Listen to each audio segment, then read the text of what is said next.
किसी दूर क्षितिज पर, जहां नीला आकाश विशाल नीले समुद्र से मिलता था, वहां एक रहस्यमयी द्वीप था। द्वीप घने जंगलों से ढका था और किनारे पर चट्टानें खतरनाक लहरों से टकराती थी। इस द्वीप के बारे में अजीब अजीब कहानियां प्रचलित थी। कुछ लोग कहते थे कि यह एक खजाने का द्वीप है जिसे समुद्री डाकुओं ने छुपा रखा है।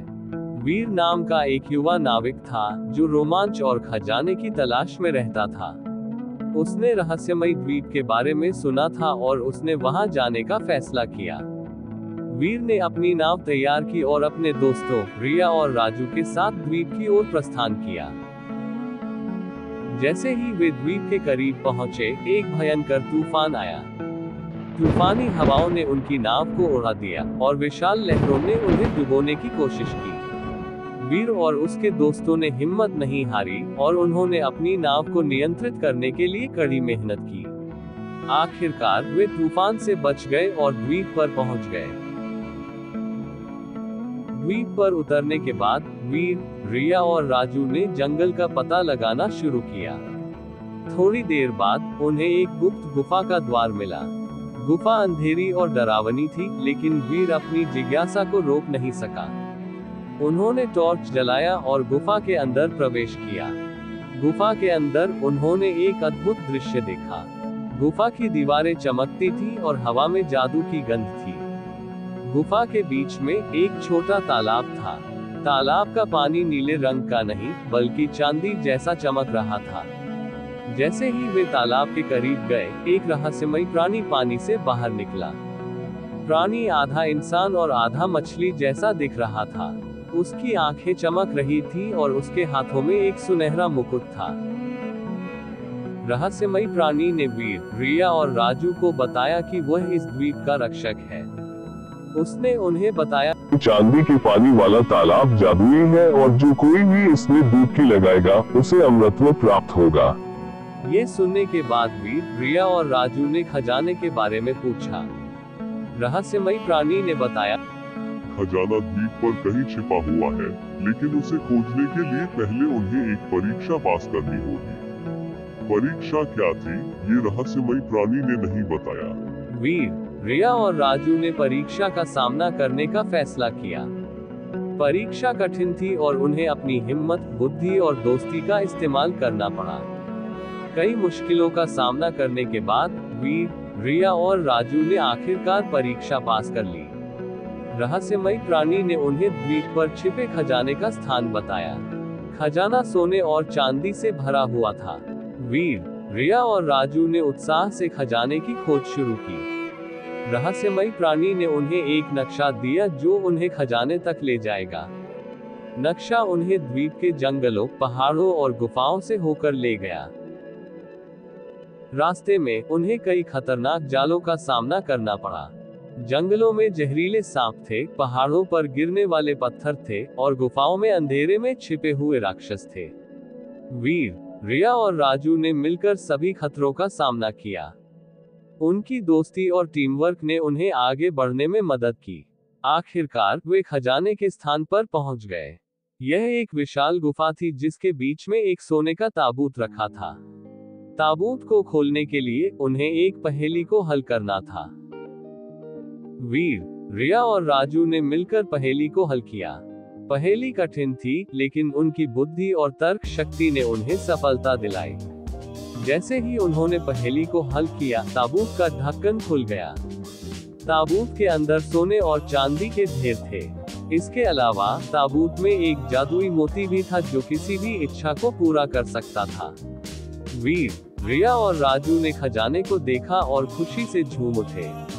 लेकिन जल्द ही उन्हें एहसास हुआ कि इतना खजाना उनके लिए क्या मायने रखता है।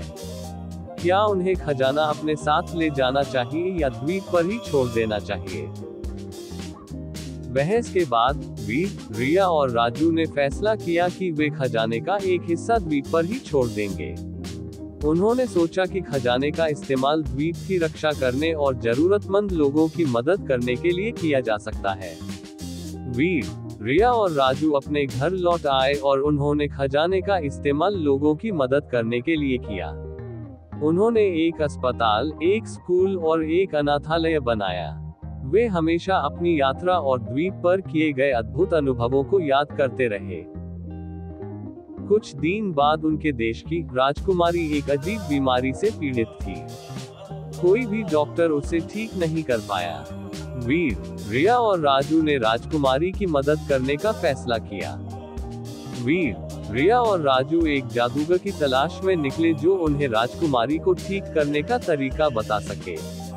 उन्हें एक दूर देश में जाना पड़ा जो खतरों से भरा हुआ था। आखिरकार वे जादूगर को ढूंढ लेते हैं, लेकिन जादूगर दुष्ट था और उसने उन्हें राजकुमारी को ठीक करने में मदद करने से इनकार कर दिया। वीर, रिया और राजू को जादूगर से लड़ना पड़ा।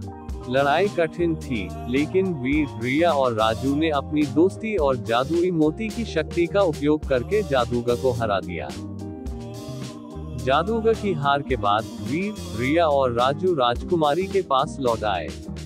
उन्होंने जादूगर द्वारा बताए गए मंत्र का उपयोग करके राजकुमारी को ठीक किया। वीर, रिया और राजू को पूरे देश में नायक के रूप में सम्मानित किया गया। राजा और रानी ने उन्हें धन्यवाद दिया और उन्हें पुरस्कृत किया। वीर, रिया और राजू अपने घर लौट आए और शांति से रहने लगे। उन्होंने अपनी शेष जिंदगी दूसरों की मदद करने और दुनिया को बेहतर बनाने में बिताई। वीर, रिया और राजू शांति से रह रहे थे जब उन्हें एक रहस्यमयी संदेश मिला। संदेश में लिखा था कि जादुई समुद्र खतरे में है और उन्हें द्वीप पर वापस लौटना होगा। वीर, रिया और राजू ने बिना समय बर्बाद किए द्वीप पर वापस जाने का फैसला किया। वे अपनी पुरानी नाव में सवार हुए और समुद्र की ओर चल पड़े। जैसे ही वे द्वीप के करीब पहुंचे, तूफान आ गया। तूफान पहले से भी ज्यादा भयानक था। वीर, रिया और राजू ने अपनी जान बचाने के लिए कड़ी मेहनत की। जब वे आखिरकार द्वीप पर पहुंचे, तो उन्हें पता चला कि समुद्र पर एक नया खतरा मंडरा रहा है। एक दुष्ट जादूगर ने द्वीप पर कब्जा कर लिया था और वह जादुई समुद्र की शक्ति का उपयोग दुनिया को नष्ट करने के लिए करना चाहता था। वीर, रिया और राजू ने रहस्यमयी प्राणी से मुलाकात की। रहस्यमयी प्राणी ने उन्हें बताया कि दुष्ट जादूगर को हराने का एकमात्र तरीका जादुई मोती की शक्ति का उपयोग करना है।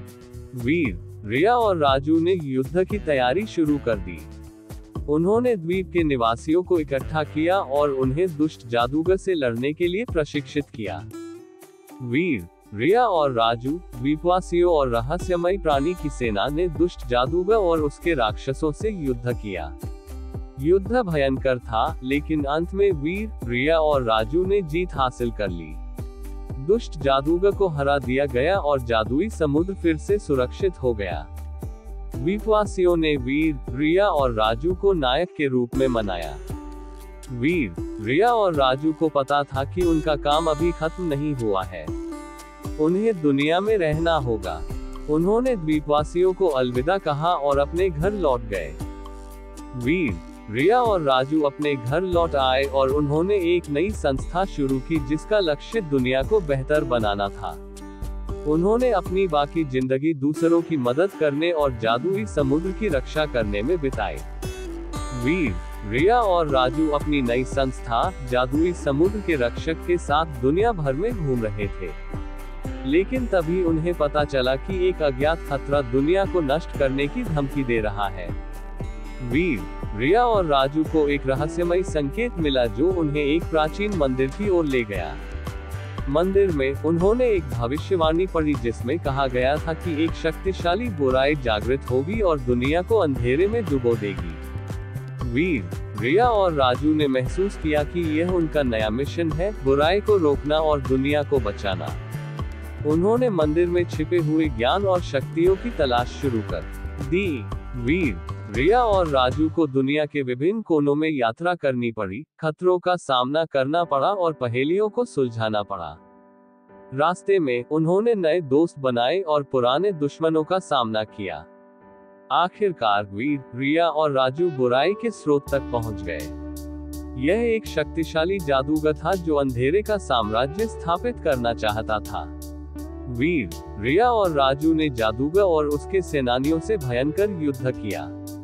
युद्ध में जादू, तलवारें और साहस का इस्तेमाल हुआ। वीर, रिया और राजू ने अपनी पूरी शक्ति और जादुई मोती का उपयोग करके जादूगर को हरा दिया। बुराई का साम्राज्य ढह गया और दुनिया अंधेरे से बच गई। वीर, रिया और राजू को एक बार फिर दुनिया के नायकों के रूप में सम्मानित किया गया। उन्होंने साबित कर दिया था कि साहस, दोस्ती और शक्ति किसी भी बुराई को हरा सकती है। दुनिया में शांति बहाल हो गई। वीर, रिया और राजू ने अपनी संस्था के माध्यम से लोगों की मदद करना जारी रखा। उन्होंने दुनिया भर में जादुई समुद्र के बारे में जागरूकता फैलाई और लोगों को प्रकृति और एक दूसरे का सम्मान करना सिखाया। वीर, रिया और राजू बूढ़े हो गए, लेकिन उनकी कहानियां युवा पीढ़ी को प्रेरित करती रहीं। उनकी बहादुरी, दृढ़ संकल्प और की भावना ने दुनिया को बेहतर बना दिया।